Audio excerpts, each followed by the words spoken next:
jasad yang waktu itu berhasil diidentifikasi? Kalau yang di Sibolga 28. 28. Dan yang paling menyedihkannya tuh kita kekurangan kantong jenazah kan waktu itu. Jadi yang dikantongin cuma sekitar 14. Sisanya kita tuh tim SAR-nya ngangkut pakai terpal. Terus udah digeletakin gitu aja. Jadi pas kesana sama orang lokal kebetulan yang tahu daerahnya gitu. Orang lokalnya aja sampai bilang, aku lupa gitu daerah ini tuh sebenarnya kayak apa. Karena pas kita datang tuh udah kayak lapangan aja. Rumahnya udah pada nggak ada gitu. Itu tuh kayaknya hampir 2 desa deh kalau nggak salah. Udah desa yang hilang itu yang hilang itu. Jadi kita datang tuh kayak udah ke pabrik kayu, tumpukan kayunya tinggi-tinggi banget. Ke salah satu warga yang selamat, dia bilang mau bikin pengungsian untuk siapa gitu. Kita aja nggak tahu warganya pada kemana, masih selamat atau enggak. Ada salah satu ibu yang sampai bilang yang bikin saya takut saat datang hujan tuh, mereka pas kejadian itu kan lari ke jembatan yang lebih tinggi. Jadi mereka lihat air yang bawa kayu-kayu itu ngehantam rumah, menghantam manusia gitu. Kata mereka, kita aja kehantam banjir aja udah pasti jelas meninggal gitu kan, dengan banjir yang segede itu, apalagi ditambah kehantam kayu. Untuk pemerintah mungkin semoga Allah lembutkan hatinya ya, dibukakan pintu hatinya gitu. Terus kalau untuk teman-teman tetap semangat, jangan tinggalin Aceh dan Sumatera sendirian. Selain beritanya nggak naik, korbannya yang banyak, terus ya pemerintahnya juga aku nggak ngelihat sama sekali ada di lapangan gitu. Jadi kayak dibiarin sendiri aja gitu.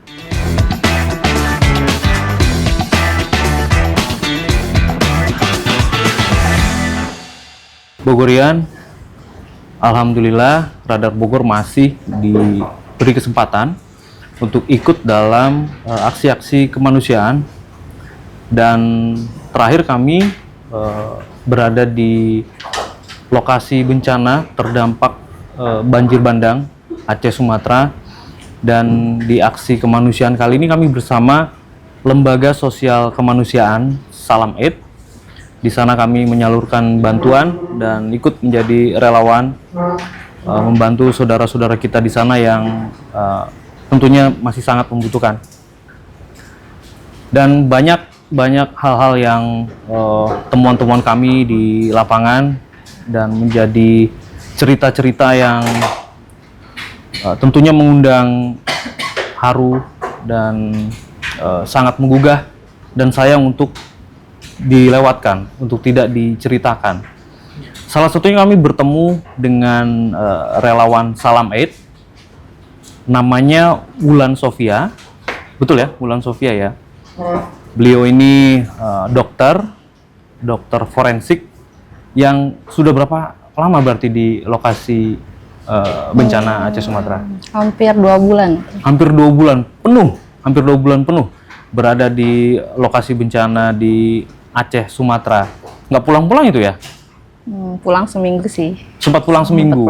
Oke, langsung balik lagi. Ya, di podcast kali ini kita akan menggali seperti apa cerita-cerita Wulan Sofia di sana, apa yang dialami dan apa aja sih yang masih dibutuhkan saudara-saudara kita di lokasi bencana Aceh Sumatera. Wulan, aku pengen nanya dulu ya. Awalnya Wulan ini asli mana? Orang mana? Asli Tasik. Tasik.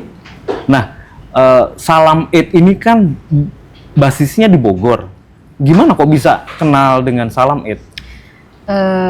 Jadi dulu ya ketemunya masih di bencana sih. Di bencana gempa Bandung waktu itu. Gempa Bandung. Oke. Kartasari. Iya. Ketemu sama salah satu medis juga. Kebetulan beliau farmasi gitu kan yang turun ke gempa saat itu. Nah ketemu terus deket akhirnya. Nah karena kalau misalkan kegiatan di kebencanaan kan harus nunggu bencana dulu nih. Sedangkan aku senang banget turun ke lapangan gitu. Terus diajaklah sama teman yang ketemu itu gabung aja di Salam Eid karena di sana banyak kegiatan kan. Selain kegiatan sosial juga bisa jadi pendamping medis untuk anak-anak sekolah alam gitu. Wulan datang ke Bandung juga sebagai relawan, Iya. tapi belum di Salam Aid Belum gitu. di Salam Aid. Itu apa? Ikut tergabung di satu komunitas atau sendiri berangkat? Satu komunitas sama. Oke, Beda ada nama komunitasnya ya. Kemudian berkenalan dengan Salam Aid. Sekarang berarti apa? Statusnya tergabung di Salam Aid sebagai relawan Salam Aid sih. gitu ya. Oke, itu tahun berapa? Berapa ya? 2014. 2024 ya? 2024, oh sekitar 2 tahun yang lalu ya. Oke. Dan kemudian pertama kali datang ke lokasi terdampak bencana banjir bandang Aceh Sumatera kapan? 2 bulan yang lalu. Pas beberapa hari setelah ada. Setelah ada kabar kejadian tuh langsung ke lokasi. Kemana pertama datangnya? Sebelumnya ke Cilacap dulu sih, yang di Jawa Tengah. Cilacap, terus Banjarnegara. Oh, di situ juga ada bencana? Iya, di situ waktu itu longsor juga. Oke. Yang ngabisin satu kampung gitu. Oke. Yang di Cilacap 21 kalau nggak salah, kurang lebih korbannya. Kalau yang di Banjarnegara 28. Oke. Nah, habis dari situ lanjut ke Sibolga. Habis Sibolga Tapanuli Tengah, terus Aceh Tamiang, Aceh Tengah. Itu terus tuh? Iya. Ini ya, runtutan gitu ya, berurutan ya? Oke. Udah. Oke. Sampai pulang sekarang, baru pulang.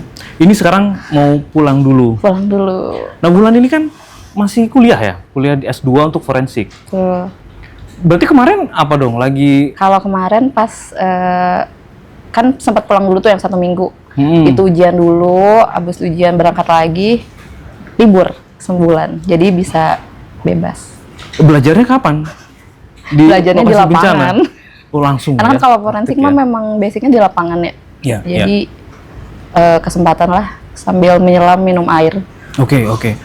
Karena Wulan ini dokter, ketika hadir di lokasi bencana tentu menjadi apa ya, langsung diserbu lah ya, karena profesi Wulan ini sangat dibutuhkan biasanya kan. Apa yang pertama biasanya dilakukan dan diminta untuk memberi tindakan? Apa yang Wulan alami? Sebenarnya kalau di forensik sendiri kan yang pertama pasti identifikasi ya. Habis identifikasi ya pelayanan umum sih Kak. Pelayanan umum juga ya? Oke.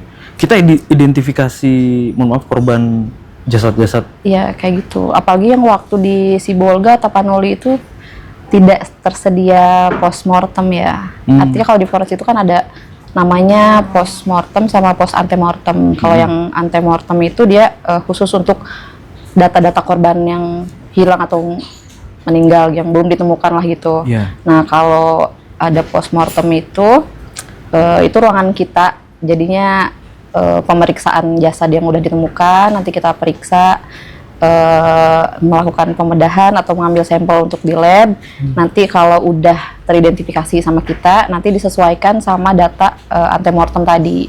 Kalau misalkan cocok ya berarti orang tersebut bisa dikasih tahu ke keluarga yang menghilang itu. Lagi mencari ya. Itu biasanya di mana? Langsung di lokasi atau kita bawa ke rumah sakit dulu? Kalau normalnya mereka kan ada Bidokes Polda tuh, biasanya di Bayangkara, rumah sakit Bayangkara tuh. Kalau misalkan nggak ada, ya bukannya di puskesmas terdekat. Kalau misalkan jauh juga dari puskesmas, ya bikin ruangan tersendiri gitu, bikin kayak tenda gitu. gitu. Iya. Kalau kemarin di Sibolga kita nggak ada sama sekali sih.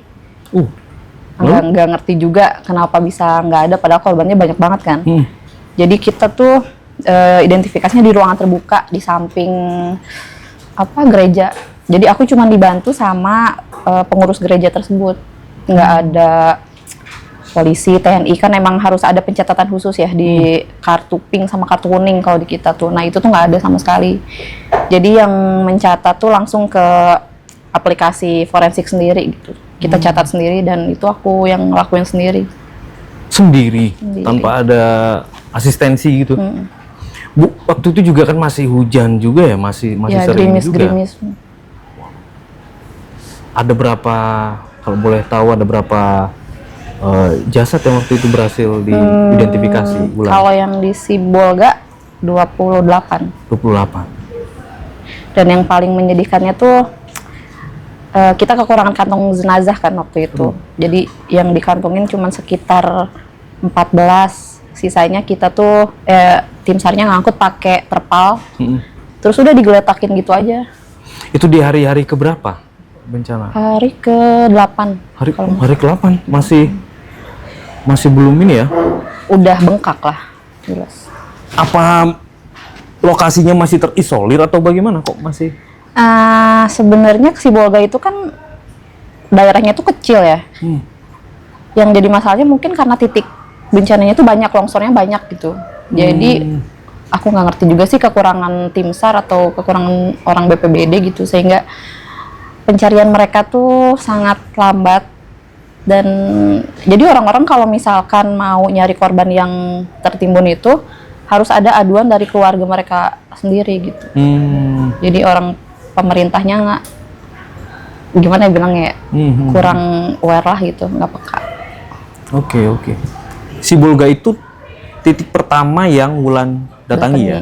Setelah itu? Tapanuli Tengah. Tapanuli Tengah. Sama, kondisinya juga sama. Apalagi yang paling kaget sih di Garoga ya. Sebentar, nanti aku mau ke sana. Garoga boleh. terakhir tuh kan ya? Oke. Yang kunjungan kamu terakhir kalau nggak salah Terakhir. Setelah Sibolga tak kemana tadi? Tapanuli. Tapanuli ya. Di situ juga banyak korban jiwa yang harus diidentifikasi. Banyak sebenarnya, cuman terkendala kendaraan kan karena terpelosok gitu. Terus sering hujan juga. Yang pelosoknya tuh pelosok jauh banget gitu. Terus aku juga kemarin cuman berdua, kebetulan dari Bogor ini, jadinya kurang orang dan kurang armada. Berdua itu sama-sama dokter? Sama, enggak sih, relawan. Oke, berarti yang dokter kamu sendiri gitu? Sendiri. Oke. Setelah dari Sibolga ke? Tapanuli Tengah. Setelah dari Tapanuli Tengah ke? Garoga. Ke Tamiang? Tamiang, ya sebelum Tamiang Garoga dulu. Oh, Garoga dulu. Oke. Nah, di Garoga seperti apa? Pertama kamu, kalau nggak salah kita belum bisa akses masuk ke sana kan? Iya, awalnya nggak. Jadi kita cuma bisanya jalan kaki, Kak. Jalan kaki. Karena ada 3 jembatan yang rusak kan. Oke. Karena rusaknya itu si kayunya banyak, jadi ngerusak jalan.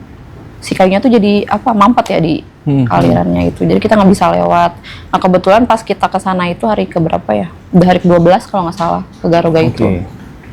Karena kita nunggu juga bisa dilewati apa enggak gitu kan. Terus hujan terus, takutnya ada banjir susulan saat itu. Jadi pas hari ke-12 ke sana, alhamdulillah bisa kita jalan kaki doang tapinya. Aku kan nggak tahu daerah Garut tuh kayak apa ya gitu. Nggak ada di bayangan perkampungannya tuh kayak apa. Jadi pas ke sana sama orang lokal kebetulan yang tahu daerahnya gitu. Orang lokalnya aja sampai bilang, aku lupa gitu daerah ini tuh sebenarnya kayak apa. Karena pas kita datang tuh udah kayak lapangan aja.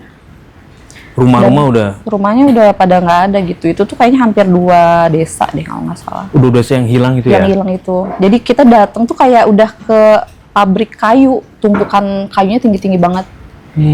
Nah, setelah itu aku lihat kan sebelum kejadian tuh kampung Garoga kayak apa. Jadi memang Garoga tuh ada di tengah-tengah gitu lokasinya itu. Jadi diapit sama 2 sungai.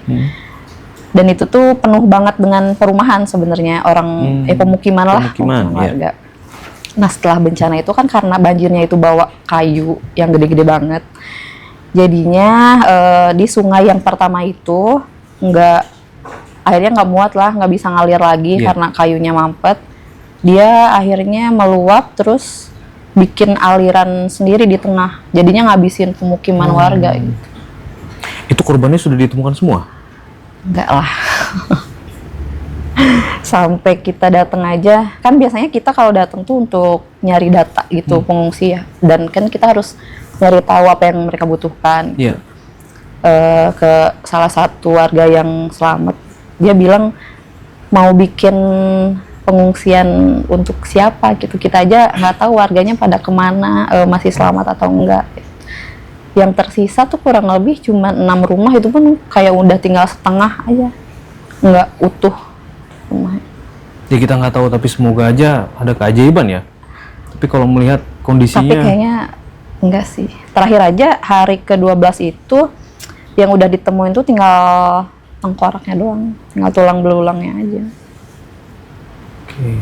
Tapi itu tetap harus bulan identifikasi. Kalau udah ke tulang sih harus bisa juga diidentifikasi, tapi nggak bisa secara visual, dia harus masuk ke lab forensik gitu. Oke. Di Garoga itu ya. Oke. Terakhir Wulan dengar ada kabar apa dari situ? Mungkin ada warga di situ menceritakan sudah ada bantuan ke atau apa? Di Garoga. Iya. Sekarang. Sekarang Atau masih ada relawan yang di sana? Masih ada Masih dari ada? kita Gimana di Salam kabarnya? Ed. Karena mereka buka sekolah darurat kan di sana. Dan kemarin tuh masih penasaran gitu dengan daerah itu tuh sekarang kayak gimana sih gitu. Pemerintahnya jalan apa enggak gitu. Ternyata pas di video sama teman sama aja gitu. Masih seperti itu? Kayak gitu-gitu aja. Sedih banget lah. Jadi udah ada 3 sungai sekarang yang jalan alirannya. Ya. Nggak 2 lagi. Oke. Sekarang saya pengen tahu mereka korban-korban yang selamat, kondisinya seperti apa yang Wulan temuin di lokasi-lokasi yang parah terutama. Pasti mereka terserang penyakit itu sudah pasti ya. Yang pasti ke mental sih ya, apalagi untuk daerah Sibolga, Tapanuli yang beritanya aja hampir nggak naik kan. Banyaknya berita-berita Aceh yang kayak sekumur, sama kan nasibnya kayak Garoga itu. Tapi Garoga yang lebih parah menurutku gitu, yang sampai bukan rumahnya aja gitu yang hilang, tapi orang-orangnya juga kan nggak naik tuh. Yang selamat tuh kayaknya mentalnya juga mesti kita perhatiin ya gitu. Yang Wulan temuin apa? Mereka bagaimana kondisinya? Apakah sampai, mohon maaf, jadi linglung, melamun atau bagaimana? Ya itu pasti jelas lah. Kita tanya pengungsian di mana aja, mereka udah berkaca-kaca gitu kan. Mereka aja udah nggak nyangka gitu mereka bisa selamat. Terus mana ya? Yang bikin khawatirnya tuh ketika relawan udah pulang, kan namanya tuh ada PTSD ya, post traumatic disorder itu. Jadi trauma yang nantinya timbul setelah kejadian. Kalau hujan kan mereka pasti ingat lagi kejadian itu. Dan ada salah satu ibu yang sampai bilang yang bikin saya takut saat datang hujan tuh, mereka pas kejadian itu kan lari ke jembatan yang lebih tinggi. Jadi mereka lihat air yang bawa kayu-kayu itu ngehantam rumah, menghantam manusia gitu. Jadi menurutku kalau aku di posisi ibu itu juga nggak bakalan gimana ya, nggak bakalan kita nggak tahu kuat nggak kita, mental kita. Jadi kata mereka, kita aja kehantam banjir aja udah pasti jelas meninggal gitu kan, dengan banjir yang segede itu, apalagi ditambah kehantam kayu. Kayunya gede-gede banget sih Kak, asli gede-gede banget. Saya melihat yang di Tamiang, kebayang seperti apa yang di Garoga ya. Kayu-kayu yang di Tamiang kan, ya pantas lah rumah-rumah itu hancur begitu kan. Kayu-kayunya besar-besar. Dan di Garoga itu anak kecil pun korban banyak. Banyak lah. Banyak banget. Aku kayaknya hampir nggak nemuin orang deh. Di sana kayak baju PLP aja numpuk aja gitu. Karena ya siapa mau ngambil kali kan. Ya. Oke. Wulan, artinya tadi Wulan sampaikan post trauma, pengobatan post trauma itu sangat penting ya bagi mereka di sana ya. Dan seperti apa sih biasanya yang dilakukan teman-teman di medis untuk memberikan pengobatan post trauma itu? Kalau itu sih ada bagiannya untuk orang-orang psikolog ya harusnya. Ada psikososial gitu. Intinya jangan dulu ditinggalin deh gitu orang-orangnya. Jadi harus ada terus berkelanjutan gitu. Jangan fokus di logistik aja misal. Iya. Mungkin sekedar ngobrol gitu ya. Iya, ngobrol. Itu penting ya. Penting lah. Salamit ke situ nanti. Maksudnya akan terus melakukan aksi kemanusiaan di posnya juga. Iya. Akan begitu juga nanti. Oke. Wulan, tadi diceritakan bagaimana Wulan melakukan aksi-aksinya di lokasi-lokasi itu, memberikan pengobatan, mengidentifikasi. Pengobatan umum juga dilakukan oleh Wulan? Umum dong. Mohon maaf, katakanlah ada yang terluka, tersayat atau bagaimana, itu juga Wulan lakukan? Iya. Jahit. Kalau jahit nggak nemuin luka jahit sih. Apa yang banyak?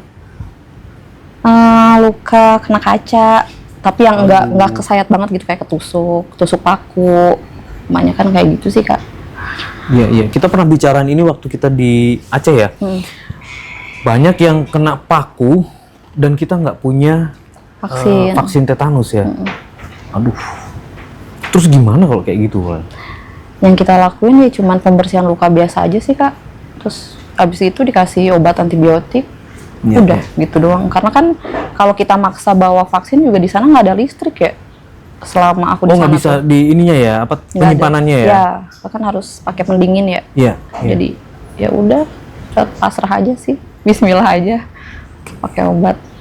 Banyak yang kejadian seperti itu, ketusuk paku gitu-gitu? Banyak. Malahan ada yang satu orang itu ketusuk 3 paku.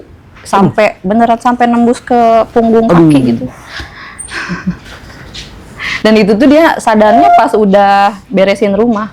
Jadi pas dia bersih-bersih terus ketusuk, dia nggak berasa. Nah pas udah mau bersihin badan, dia baru ngeh gitu kalau kakinya ada pakunya. 3 lagi, panjang-panjang gede. Wulan yang ngambil itu? Iya.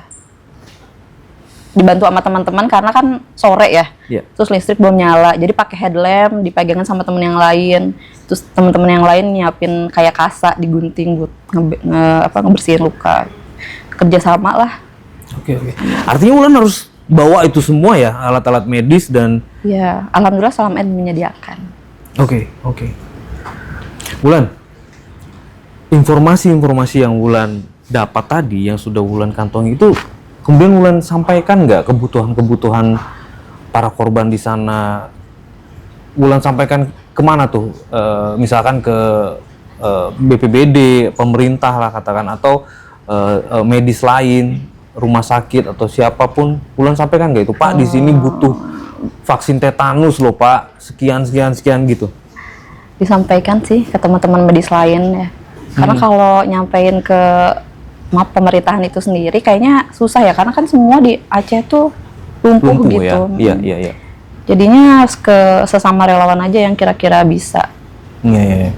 Bawa, ya udah bawa. Dilakuin sesuai porsinya masing-masing lah. Iya. Oke, itu tadi aksi-aksi Wulan. Tapi saya kira juga teman-teman Bogorians juga pengen tahu nih, menjadi relawan tuh seperti apa sih?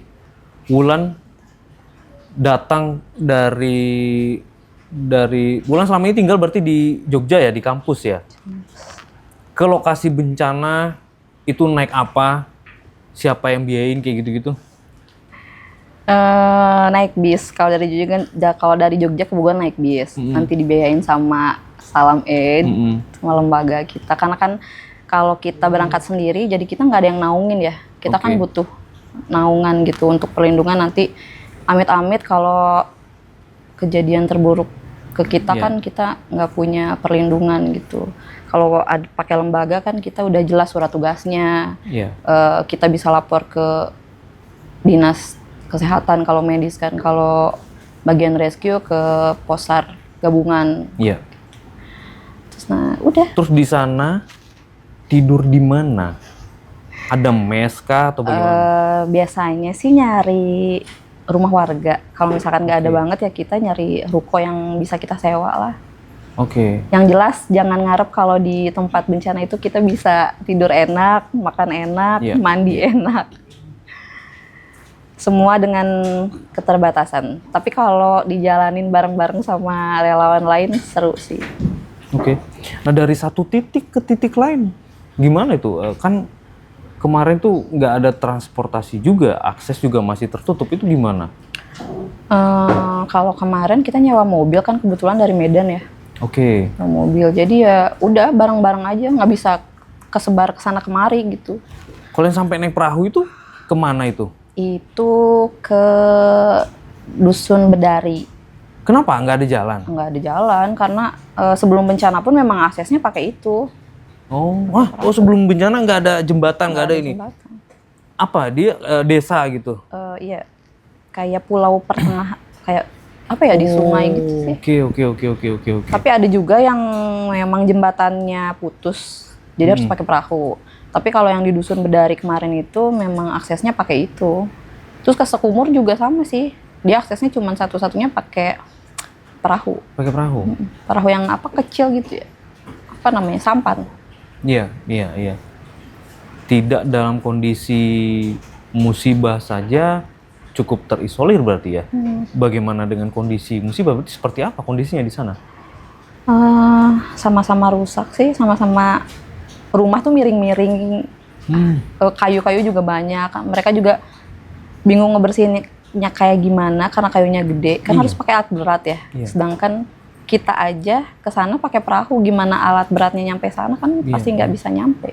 Jadi ya udah mereka dibiarin aja rumahnya.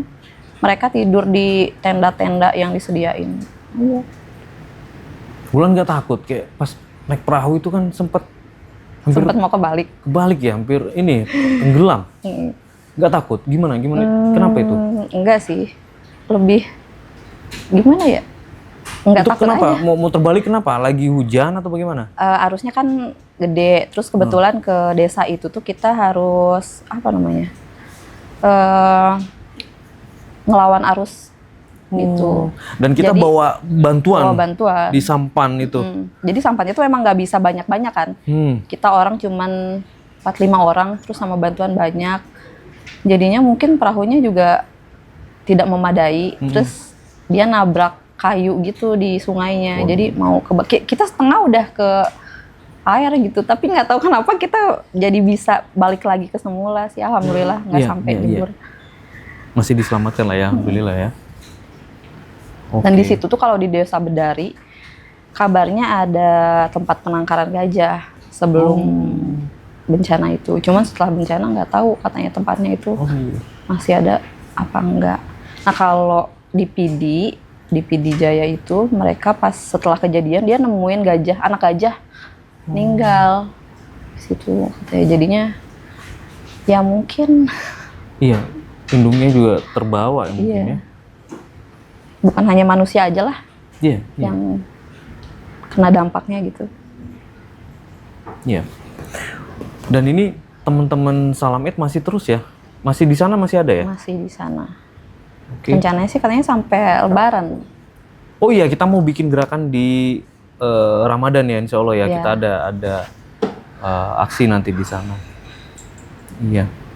Dan Wulan kalau boleh nih teman-teman yang Bogorian semua, siapapun yang melihat podcast kita pengen gitu ya ikut berdonasi atau bahkan ada profesi khusus atau ada mereka yang punya kemampuan khusus, apa sih yang masih sangat kurang di sana, yang banyak dibutuhkan di sana tuh apa?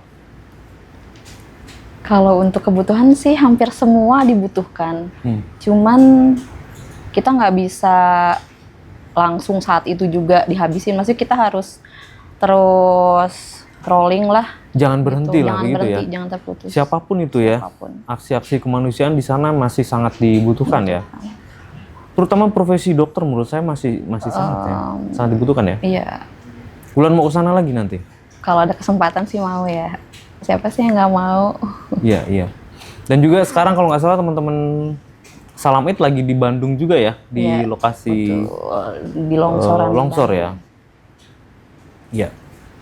Dan Wulan setelah ini mau kemana? Pulang ke Jogja? Pulang dulu, harus nyelesain kuliah dulu kan. Oke, mau lagi ujian atau bagaimana tadi ceritanya? Enggak sih, lanjut semester 2. Oke.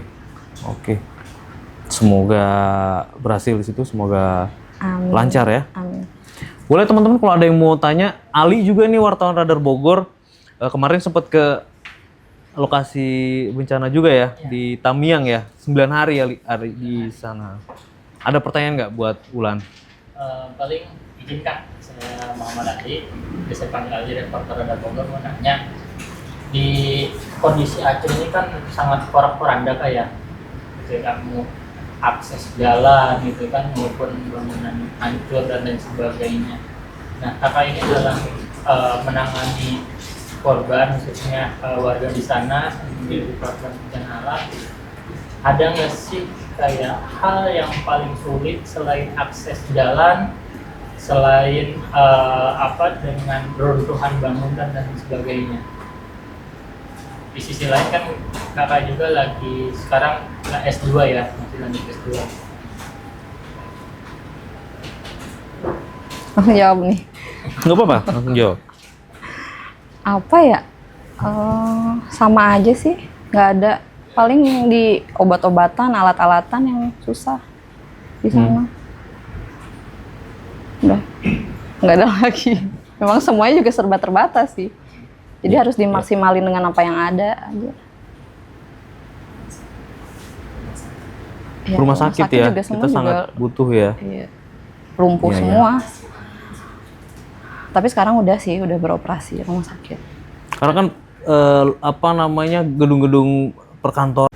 Jadi kemarin tuh Wamendagri kalau nggak salah menurunkan praja-praja IPDN untuk bantu-bantu bersihin karena memang lumpuh di sana.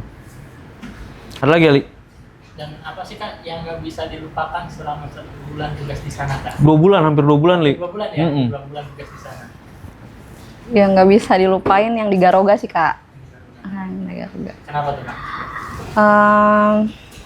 Selain beritanya nggak naik, korbannya yang banyak, terus ya pemerintahannya juga aku nggak ngelihat sama sekali ada di lapangan gitu. Jadi kayak dibiarin sendiri aja gitu. Nah, kan sekarang sambil S2 ya Kak, motivasi terbesar untuk terjun di bencana itu apa sih Kak? Pengabdian kali ya. Pengabdian. Kalau nggak kayak gitu, kayaknya nggak tahu lagi mesti di mana nyarinya. Tapi udah sampai 2 bulan begitu mah ya. No debat Deli gua. No debat. Tapi seru. Seru? Oke, bisa membantu sesama begitu ya. Mengasah ilmu kita kan. Kalau pertanyaan Ali tadi apa yang tidak bisa dilupakan gitu ya. Pertanyaan saya balik. Tantangannya tuh apa sih di lokasi bencana, turun ke lokasi bencana, kemudian menangani pasien yang tentu juga mereka dalam kondisi yang serba ini juga kan. Itu gimana? Tantangannya apa? Dan apa yang paling ditakutkan deh? Kuat-kuat mental aja sih. Ini pertanyaan yang konyol nih ya, tapi nggak apa-apa deh aku tanya ini. Kayak hal-hal apa mistis gitu Bulan nggak takut? Atau apa mistis. Potensi-potensi kriminal gitu Bulan nggak takut? Ketika Bulan harus hanya sendiri atau berdua masuk ke, ya bisa dikatakan udah jadi hutan begitu kan, gelap segala macem, Bulan nggak takut? Enggak. Malah gimana ya, makin liar gitu, makin pengen masuk ke daerah itu gitu. Jadi mikirnya gimana caranya kita bisa masuk ke daerah tersebut, kita bisa tahu yang sebenarnya kejadiannya kayak apa gitu, terus kita bisa itu jadi tantangan sendiri buat Bulan ya. Bisa ngasih tahu ke lembaga, ke orang luar kalau kondisinya tuh yang sebenarnya tuh kayak gini dan yang dibutuhin mereka tuh apa aja. Ya sesuai sih dengan jurusannya forensik, memang dia tertantang sepertinya. Tapi yang tadi Wulan sampaikan tidak ada pemberitaannya kayak waktu di awal-awal mungkin ya. Karena aku cek juga sudah banyak juga kok, dan bahkan teman-teman dari IPB juga ke sana untuk menganalisis Kayu. Iya, kayu dan penyebab banjir yang 2 sungai kemudian membuat aliran sungai baru itu. Gitu. Wulan, ada yang lain yang mau bertanya? Cukup ya? Ada yang ingin Wulan sampaikan ke entah siapapun itu, pemerintah atau teman-teman yang bergerak di aksi-aksi kemanusiaan? Saya sih berharap kayak tadi tuh jangan kita begitu saja tinggalin setelah kita salurkan bantuan, tapi memang mereka masih butuh banyak pendampingan ya. Apa yang ingin Wulan sampaikan untuk teman-teman yang para relawan, mereka yang terketuk hatinya mau membantu dan lain-lain? Dan pemerintah juga. Untuk pemerintah mungkin semoga Allah lembutkan hatinya ya, dibukakan pintu hatinya gitu. Terus kalau untuk teman-teman tetap semangat, jangan tinggalin Aceh dan Sumatera sendirian. Tetap terus kasih mudah urusan orang lain, urusan kita biar Allah yang mudahkan. Terus kasih kebahagiaan untuk orang lain, kebahagiaan kita biar Allah yang mudahkan. Doa yang sama untuk Wulan, dan semoga langkah-langkah Wulan ke depan apapun itu dilancarkan dan dimudahkan, dan Wulan sukses ya depannya. Terima kasih Wulan, semangat selalu, sehat selalu. Kakak juga. Thank you. Syara Bogor.